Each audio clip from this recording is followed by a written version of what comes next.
Well, folks, it seems the Trump administration has done it again, proving that when it comes to technology, they're about as tech-savvy as your grandpa trying to reset the Wi-Fi router. This time, it's not a misspelled tweet or an accidental like of a Russian bot's post. No, this time it's a signal chat gone rogue. Our protagonist in this digital debacle is none other than Michael Waltz, Trump's national security advisor. Now you might be thinking, national security advisor, that's a pretty important job, right? You bet your sweet bippy it is. This is the guy whispering sweet nothings of military strategy into the president's ear. So, you'd think he'd have a handle on basic communication security. But alas, in a move that could only be described as a digital facepalm of epic proportions, Waltz accidentally added journalist Jeffrey Goldberg to a top-secret signal chat about a proposed military strike in Yemen. Yes, you heard that right. The guy whose job it is to keep national secrets secret, accidentally CC'd a journalist on a chat about blowing stuff up. And it wasn't just any journalist, it was Jeffrey Goldberg, editor of The Atlantic, a publication not exactly known for its pro-Trump leanings. It's like accidentally sending your therapist a drunken rant about your boss, only to realize that your boss is your therapist. Awkward. Needless to say, this little slip-up sent shockwaves through Washington. Suddenly everyone from Trump to John Bolton was scrambling like cockroaches when the lights come on. Now you might be wondering how our dear leader, the Teflon Don himself, reacted to this little snafu. Well, publicly, Trump did what he does best. He doubled down and defended Waltz like a mama bear protecting her cub. Michael's a good guy, a real patriot, he blustered. Fake news is trying to make a mountain out of a molehill. But behind closed doors, it was a different story.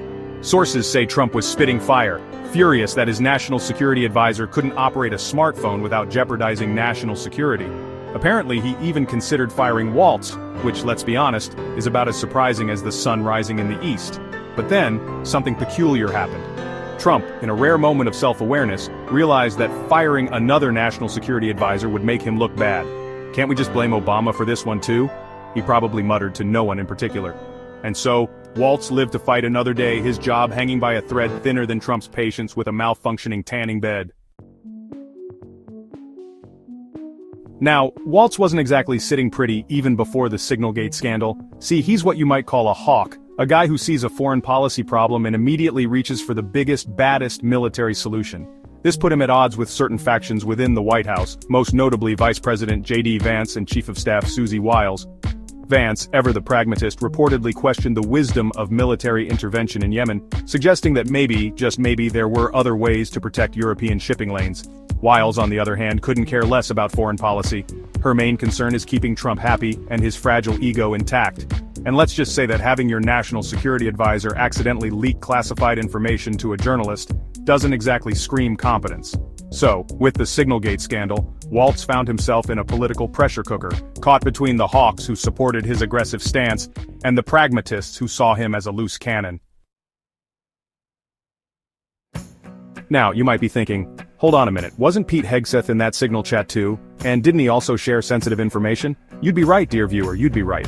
Hegseth, the Secretary of Defense and a man who looks like he was sculpted from a block of cheddar cheese, was indeed a participant in the infamous chat, and yes, he did share details about the proposed Yemen strike with the journalistic equivalent of a loose cannon.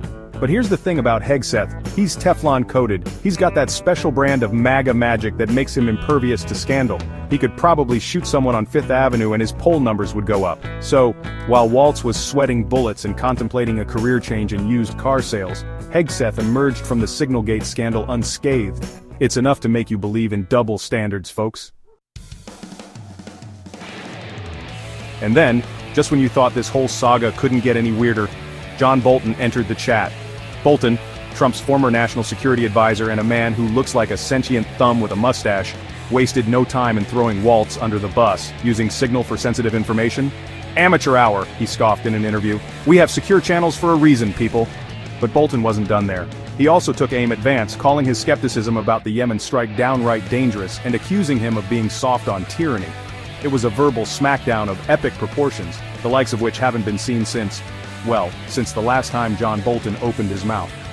And so, the Signalgate scandal raged on, exposing the deep divisions within the Republican Party and the Trump administration's unique ability to turn any situation into a five-alarm dumpster fire.